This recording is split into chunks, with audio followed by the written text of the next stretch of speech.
धमाके के बारे में अब ये खबर है कि इसे आतंकी हमला बताया गया है। लाल किले के पास जो धमाका हुआ इसे आतंकी हमला बताया गया है।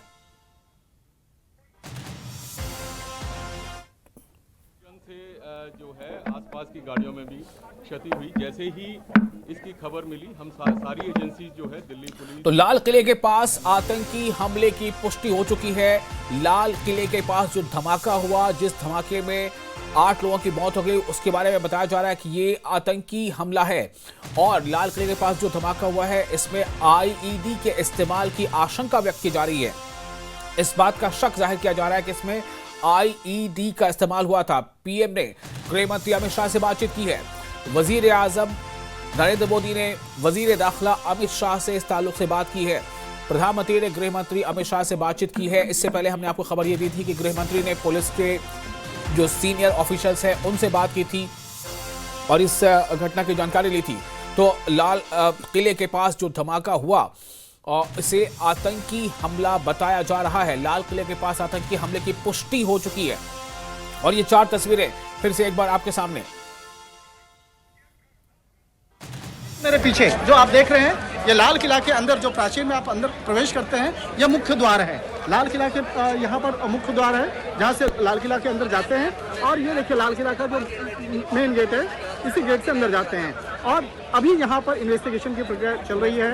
और जिस तरह से कई गाड़ियों में यहाँ पर ब्लास्ट हुआ और उसके बाद 8 से ज़्यादा लोगों की मौत की जानकारी मिल रही है। ये देखिए हमारे ठीक पीछे जो रास्ता मैं दिखा रहा हूँ, ये आईटीओ की तरफ से जब आप आते हैं तो इसी रास्ते से आते हैं। और आईटीओ वाला रास्ता जो है यहाँ से ठीक लाल किला की ओर। हालांकि यहाँ पर अभी आम लोगों के लिए रास्ता बंद कर दिया गया है। सिर्फ मीडिया और पुलिस की जो गाड़ी है, जो अधिकारी हैं वो यहाँ पे आ रहे हैं, इस रास्ते से आ रहे हैं। और इस मामले पर अभी फिलहाल इन्वेस्टिगेशन की प्रक्रिया अभी फिलहाल चल रही है। इस मामले में थोड़ी देर के बाद औपचारिक तौर पर तमाम जानकारियों को एक बार फिर से ब्रीफ किया जाएगा, बताया जाएगा कि अब तक इन्वेस्टिगेशन के दौरान में क्या क्या जानकारी निकल के सामने आई है। लेकिन जिस तरह से यह पूरा धमाका हुआ, जिस तरह से ये कहा जा सकता है यह आतंकी धमाका के द्वारा क्या गया, ये वारदात है। और जिस तरह से हम लोग आज सुबह में भी इस बात का जिक्र कर रहे थे, चर्चा कर रहे थे कि फरीदाबाद यानी कि जो दिल्ली एनसीआर का हिस्सा है, वहाँ पर जिस तरह से वहाँ पे संदिग्ध सामान बरामद होता है, हथियार बरामद होते हैं, गोला बारूद जो है वो बरामद होता है। तो इस बात का एक अंदाजा लगाया जा रहा था कि दिल्ली एनसीआर को दहलाने की कोई साजिश रची जा रही है। दिल्ली एनसीआर के अंदर में कोई बड़े वारदात को अंजाम देने की कोशिश करने की जो एक बात सामने आई। तो इन तमाम मामलों पर आज शाम में उसका एक जीता जागता एक नमूना जो है लाल किला के प्राचीर के ठीक सामने जिस तरह से यहाँ पे ब्लास्ट किया गया।